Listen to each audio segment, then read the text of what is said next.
So hello and welcome to Uncorking a Story. I'm your host, Mike Carlin, and today I'm pleased to introduce you to Allison Raskin. Allison is a New York Times bestselling author. She's also the co-host of the popular podcast Just Between Us and co-creator of a YouTube channel of the same name. Allison has written and developed multiple TV shows and created the original scripted podcast Gossip, a vocal mental health advocate. Allison also runs the mental health focused Instagram account, Emotional Support Lady, and boy, do I love that title. Her latest book is called Overthinking About You, Navigating Romantic Relationships When You Have Anxiety, OCD, and or Depression. Here today to talk about that and so much more is Allison Raskin. Allison, welcome to Uncorking a Story. Oh, thank you so much for having me. Allison, I always ask people the same question, which is, where does your story begin? So Allison, where does your story begin? I think my story begins around age 4 when I was diagnosed with OCD. So I had something called PANDAS, which basically means that I got a strep throat infection, and that sort of activated the OCD in my brain. And it came on so fast and suddenly that my parents actually thought I might have had a brain tumor because my behavior changed so rapidly in the course of just like a few days. And so for me, mental health has always been a big part of my life. I think it frames a lot of the way that I see the world, having kind of been struggling with my own brain for so long. And then, the next big part of the story happened around 15 when I realized that I could be a writer as a career. I had done this summer program at Williams College and I was taking this writing class. And, at that point I thought, oh, I have to be a lawyer because, that's what adults do. And that's what my dad did. And I had this wonderful teacher who said, you could just be a writer. And so, those two things, really, I feel like culminated into my current writing career in mental health advocacy and sort of all of the storytelling that I do. So you were 15 and you had this thought, hey, I could write for a living. What were some of the things that you were interested in reading or writing back when you were 15? What's so funny about the fact that I wrote a memoir is I have a terrible memory. And so, I know that I always I think I thought I would be like more of a fiction writer and writing short stories and various things. But then I actually ended up going to USC for their screenwriting program in college. And I think that really clicked in for me because I had always loved writing dialogue. And then we were touring the USC campus and we were about to go see the creative writing program. And my mom said, well, why don't we check out the film school? And that was another pivotal moment in my life where I was like, oh no, this is the kind of writing that I want to do. And, it's kind of come back around. Now I've written novels. I have this nonfiction book out and I write a weekly blog and I now write a lot more prose than I had for a while in my career. But, it was interesting to sort of come to this realization that regardless of what medium of writing I'm doing, it's really more about the characters, the story, the heart. And I work a lot in themes. And so I think for a while I was like, I want to write for TV. I want to write for TV. And then I sort of was like, I just want to write. Yeah. Yeah. What do you feel like you get the most out of writing? Like what part of your soul does it feed? I think it helps me process a lot of things, but I have to say I hate writing. I hate the act of writing. I think one of my favorite quotes is painters love to paint, actors love to act, and writers love having written. And so I love being done with it. A lot of times in the thick of the writing process itself, it's not the most fun, but I love story. I love like I said, a lot of times for a lot of my projects, I'll sort of sit down and be like, okay, what themes do I want to work with? What aspects of humanity do I kind of want to start to dive into? And I also love comedy. I think regardless of what medium I'm working in, I've always found comedy to be such a great way to get your point across.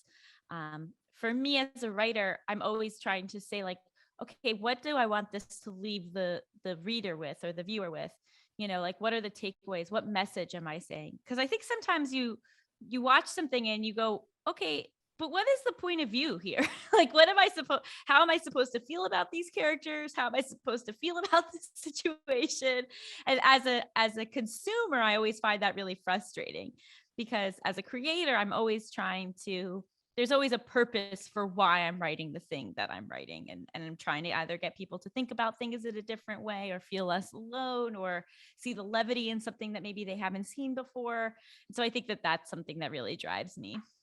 I love comedy too, and I write a fair amount of comedy. I'll perform stand up comedy, and what I love about it is, comedy can be very complex. I mean, obviously, it can be very simple, but you could really, provide a very strong point of view on your worldview through comedy without anyone kind of realizing what you're doing. It's also very immediate. I mean, if whatever you're writing is working or not working by the fact that people are either laughing or not laughing. Right. And it's like in other art forms, like in writing, other types of fiction, you may not know how people feel about it until something comes out. But if you write, something that you need feedback on, like people are laughing or not laughing, and you kind of know right away what's working or what's not working. Definitely. And it's such a, I think, easier way for somebody to sort of have their beliefs challenged if it's in a comedic way than somebody hitting it over the head with like drama or making you feel bad or guilt, and I kind of sometimes call it like tragedy porn. And I really love, like, oh, I'm laughing, I'm thinking about this, and oh, you're right, the way that I was viewing this thing was actually harmful or bad, or like this is a big problem, but I don't feel lectured to. I feel like included, and I feel like I can get in touch with thinking in a different way without it feeling like an attack. Yeah. It's also, I think, like a very positive emotion, like laughter. I tell people, like, laughter, to me, laughter is medicine. That's the way I look at it. It's also very universal. So I have three kids. We have triplets. They just turned 20, Oh, and wow. they two out of three of them. I mean, not everyone's perfect, but two out of three of them have discovered Seinfeld and have been binging it. And they're hearing old man over here be like, we had to wait for every Thursday night, and you couldn't get up to go to the bathroom because you might miss something. They're watching 5 or 6 episodes at a time, but we were watching a couple episodes together over this weekend, and we're just all laughing at the same thing. And it is like, just to see them laugh at these jokes from the 90s. Mm-hmm. It's to me, it's like comedy is universal, and I love having that shared experience with other people, whether it's laughing in a comedy club with them, laughing in the theater with them, or just kind of laughing sitting around the table telling stories. Definitely. It's so funny. I've been watching Seinfeld again too, and I'm staying with my parents right now for a bit. And we were all watching Seinfeld last night with my boyfriend too. We're all loving it. I just watch Seinfeld all the time, and it calms me down. It's like such a lovely thing to always return to.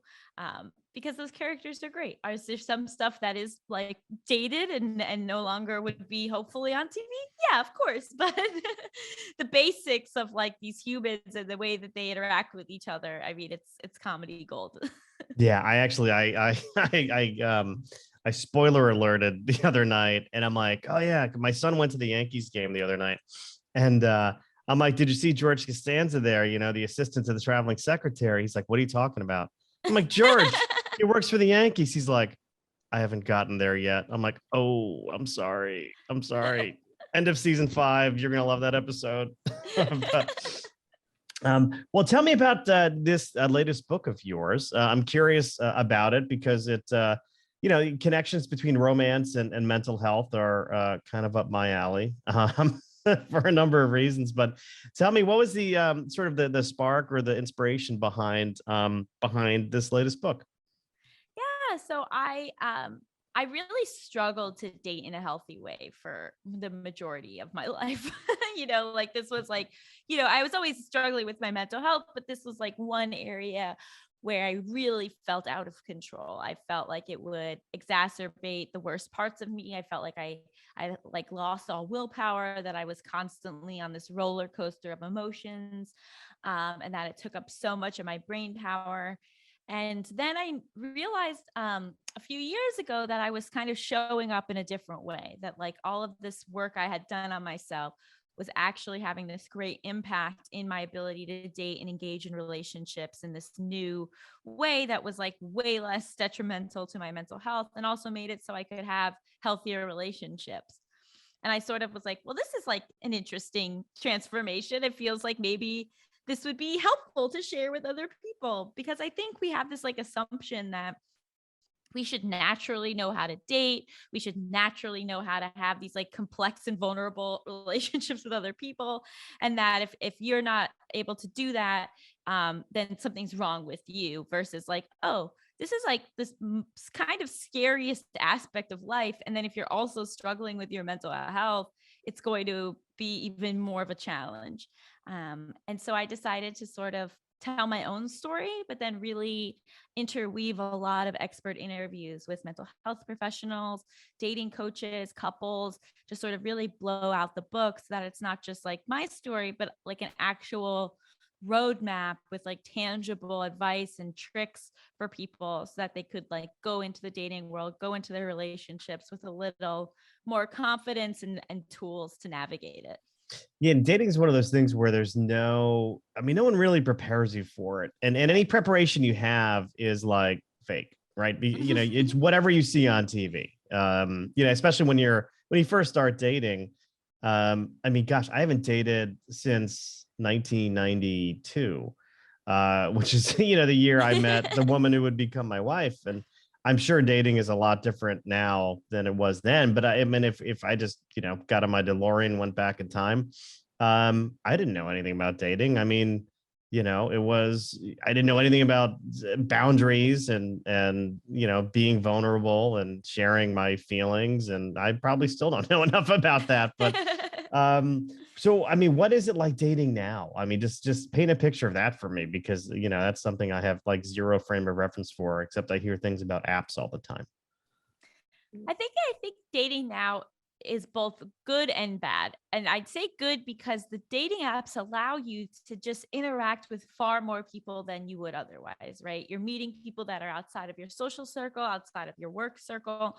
You know, you're have the ability to make connections with someone you would probably never meet in any other way. But the flip side of that is that there's so many people you could meet. And I've really noticed that it kind of becomes this thing where everyone is like, well, I could find somebody better. Or because it's like an app, it feels like a game and people are just constantly scrolling, scrolling, scrolling. And it makes it so people don't really treat each other as people anymore. I think that there's been this really unfortunate shift where suddenly all of the rules of like human decency fly out the door as soon as you're like dating and meeting people on apps, and people are ghosting each other and you know, like disappearing for weeks at a time before checking back in. Like, I don't know what it was like to date in 1992, but I doubt it was sort of like that, or for the majority of people. Um, and I think that's a real shame. You know, I would really like people to respect the process more, and to not feel silly for prioritizing it, to not feel silly for making real efforts when it comes to this. Because what ends up happening is that people spend all this energy and time, but then it's like kind of like they're spending it in like a weird way, or they'll like go on the app, but then they'll delete the app, and then they'll go back on the app and delete, you know, and it burns people out. It makes people have like a real negative bias towards dating. And so I'm just sort of hoping that people can start to respect each other more and like take it a little more seriously. Yeah. And I'm sure there's a bunch of creepers out there too, right? I mean, I can only imagine the stories people have about, you know, the more interesting characters, I'd say, you meet through the online dating process. Look, I think there's always been people that you have bad experiences with. But I don't know. I'm somebody who tries not to judge too much. And I think, you know, a lot of times what might appear as somebody being like quote unquote weird or off-putting is might just be nerves. Like it might just be that they really don't know how to interact in this way, or like their anxiety is getting the best of them, or they've been told bad advice on how to like interact with people. And so but yeah, obviously, like at any time that you're dating, there's going to be people where you're like, oh, not for me. Well, I mean, just getting back to the topic of, you know, dating and mental health, and you know, there really aren't that many resources or books available about it. And I'm just thinking about like where we are right now in sort of history, like coming out of this pandemic. There's still lots of uncertainty. it certainly did a number on, many of us, mentally, in terms of mental health, right? Anxiety is on the rise, especially with young people, teens. I mean, I look at my kids, their last year of high school and their first year of college was pretty much, decimated by the COVID pandemic. But anxiety is been on the rise. People are realizing that, hey, we do have a mental health crisis on our hands now. I mean, certainly it was building before the pandemic, but the pandemic really shone, I think, a light on it. What are some of the key takeaways people will walk away from having read your book? One of them that I hope is to have more self-compassion for yourself, that all of this stuff is hard. Like you said, we're living through a really hard time. Dating is hard, being vulnerable is hard, struggling with your mental health is hard. And so like, just if it's difficult, that's okay. And that doesn't mean that you shouldn't try. I think that there's maybe this sense that if you're struggling, then you don't deserve love, then you're not a good partner, then this is this element of human life that, is not universally desired, but highly desired, isn't for you, or you're not worthy of it. And so really the premise of the book is like, yes, you might have to work a little bit harder. You might need to do a little extra work on yourself, a little more work in terms of navigating these relationships, but that work won't be for nothing. And that you shouldn't deprive yourself of what you want if what you want is a life partner, and that instead you should really honor that desire and put in the work so that you can have the life that you want.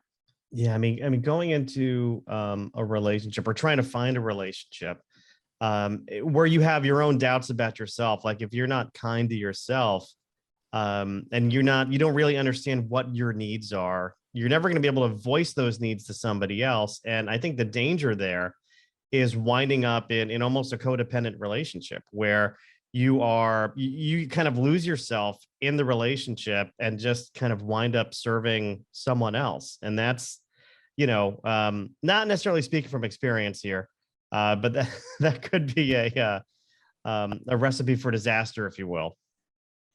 Definitely. And so much of the book is sort of like figuring these things out about yourself. That like I think there's this unrealistic expectation that when we meet the quote unquote right person, they will naturally and instinctively know how to care for us and show up for us. And that's just false, because why would they? You're two different people with completely different backgrounds, with completely different coping strategies and needs. And so what's really important is, like you said, figuring out what you do need, figuring out how your brain operates, and then having the language and tools to relay that to your partner. And then what really matters is not if your partner already knew that, because again, why would they? But if they're able to really take in what you're saying and then adapt to it.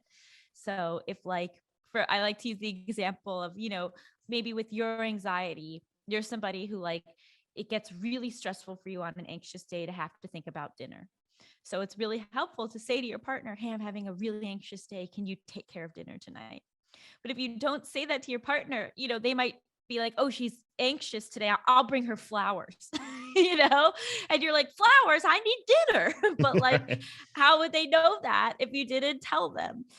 So much of the work is figuring out what you need so that you can relay it to your partner. Yeah, so there's really two parts of it. I mean, it's, hey, understanding who you are, voicing it to somebody else and what your needs are, but then having that other person, now apparently I've lost my ability to speak, having that other person acknowledge it and then take action on it, or actually then take the right action on it.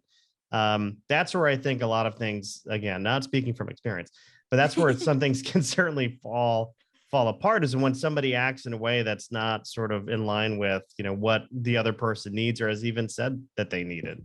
I know that it leads to conflict, but yeah, you need somebody that can understand that the way that you move through the world might be different than the way that they do, and they still respect that. They don't instead try to say, oh, but your anxiety about this is illogical. It's like, okay, it's illogical because again, it's a mental illness, but can you still respect it? That's what's huge. That's what's really going to tell you whether or not somebody, is compatible with you long term. right. Yeah. Is their first instinct to tell you that you're wrong for feeling a certain way, or, to gaslight you in that way. All very good stuff, all very deep stuff. Yes, we're getting very deep here on Uncorking a Story. Let's get undeep for a minute, though, because I always like to ask a couple of fun questions as we go through here. And again, this is all in the under the intention of understanding who you are as a person. So, Allison, tell me, what were some of your favorite TV shows when you were a kid? Ooh, okay. Saved by the Bell, huge. Love Saved by the Bell. I also loved Gilligan's Island. There was like a period of time where I feel like I would watch Gilligan's Island at breakfast every day before school. So here's the funny thing. I talk to a very wide range of authors and storytellers on this show, right? From very young to more of the gray hair set. Gilligan's Island consistently comes up. Actually, Gilligan's Island and Love Boat both consistently come up as shows people liked when they were younger. And I'm fascinated by it because I used to watch Gilligan's Island too as a kid, and kind of looking through it through the lens of somebody who has a little bit more knowledge than he did back then. I'm like, if the professor can build a radio out of a coconut, why not a boat, right? Why not something to get them off the island? That's just me. I know some people, believe the same thing. What do you think your fascination with Gilligan's Island was? I think I just loved the characters. I think that it was just, it's like a contained show. You've got these same characters, like episode after episode. I also think that the theme song was amazing. Like it just got you revved up. It was just so fun to start the show with that theme If you've song. never seen an episode of Gilligan's Island, you hear the theme song and you are brought exactly up to date, regardless of what had happened the week before. You know exactly why these people are there. And you're right, it is a character study. These 6 different characters, and just they don't really grow. They don't really have these huge arcs. They are just who they are. But it's a hilarious show. I mean, it's completely improbable. I mean, I think the cannibals would have eaten them by now. But the cannibals always seem to go away. I that's another thing I don't get either.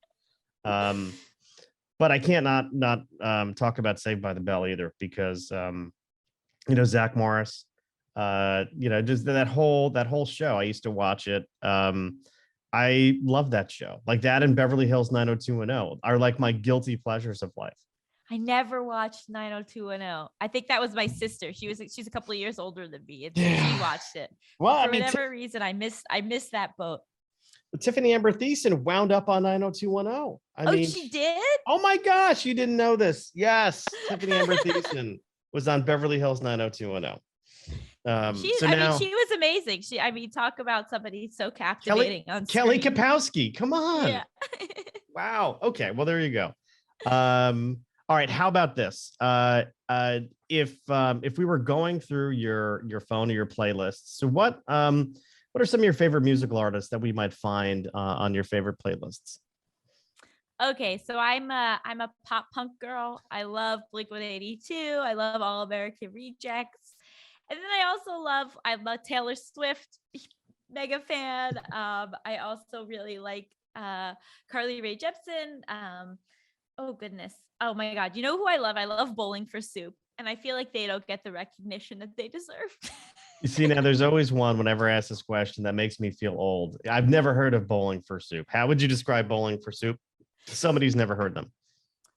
I mean, I think you have heard them. Have you ever heard like 1980, 85, that song? I mean, they had a couple like bangers that were like on the radio all the time when your kids were probably growing up. But or actually, I'm so much older than your kids, maybe not.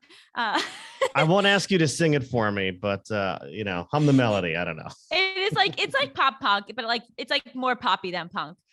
It's like like little like rock pop maybe, but they are great lyrics. So I'm someone who I only care about the lyrics with songs. I need to be told a story. I need for it to like pull me in, and they have like some of my favorite lyrics for songs.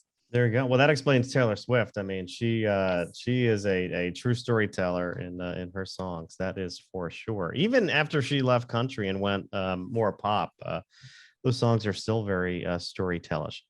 How do you feel when you are staring at a blank piece of paper or a blank computer screen with the intention of writing something? What does the blank page do for you? So I am somebody who views writing as my job. Like if I had to like wait till I was like creatively inspired, I wouldn't ever work. And I have this weekly blog. I have an advice column. I have to create constantly. I'm on like a schedule, and so a lot of times that blank page is like, ugh, okay, well, I've got an hour and a half. Here we go. I don't really let myself, think about it too much, because then I think I would get overwhelmed. I just sort of try to dive in, and I try to do a good amount of thought maybe before I even sit down. So like with my blog, always sort of knowing what I'm going to be writing about that week before I even open that blank page helps me a lot. Yeah, that's when writing becomes your job, I think the perspective changes a bit. Like once you have to start writing towards a release calendar or content calendar, it does kind of change the nature, not the nature of what you're doing, but how you feel about what you're doing, maybe. I certainly have felt the same way too in the past. But I think that that's good, because I think it takes some of the quote unquote magic out of it, but that also is what allows me to have the output that I have. I think if I viewed it as something that like was ethereal, or that I could only tap into in certain moods, and I wouldn't write as much. And instead I write all the time. Yeah. What's the best piece of advice, or what's some good advice that you would give to somebody who says, Allison, I want to be a writer. I want to be like you. What kind of advice would you give them? That quote of like the perfection is the enemy of the good, or like that you just have to do it. That to not be afraid to share your work with other people, to not be afraid to like just finish it. I think that there are people that will work on something for 2 hours, and then there's somebody that'll work on something for 15 hours, and those extra 13 hours of difference don't always matter. So I think it's a skill set, it's a muscle, and just the more that you do it and the more that you finish things, the better you get at it, instead of staying on this one project forever, because we're filled with stories, we're filled with different ideas, and don't be too precious about just one of them. All right. And last up, if you could write a letter to that 4-year-old Allison, right? That one who was diagnosed with, you said OCD, I believe. If you could write a letter to that young girl, that young version of yourself, what would you say? What would Allison today say to that 4-year-old Allison? I think I would say what you need to do is not be critical of yourself. What you need to do is be your own friend. That life is going to be hard, but if you can be your friend throughout all of this, it's going to be a lot easier. And that's something that I'd realized earlier, that I wish I had realized earlier. All right, very good. Well, I know we're at time here. The book is Overthinking About You, Navigating Romantic Relationships When You Have Anxiety, OCD, and or Depression. The author is Allison Raskin. Allison, where can people go to learn more about you and all of your various endeavors, including your YouTube channel, your Instagram? Where can we send the listeners of Uncorking a Story? So I'm on social at Allison Raskin, but I also have my mental health account at Emotional Support Lady, which is also the name of my Substack. And then I have my weekly podcast, Just Between Us, that I'd love people to check out. There we go. Just Between Us. Check it out. Where can people check that out? Anywhere podcasts are available. There we go. Allison, thank you so much for joining me this morning. I really appreciate it. Oh, thank you so much.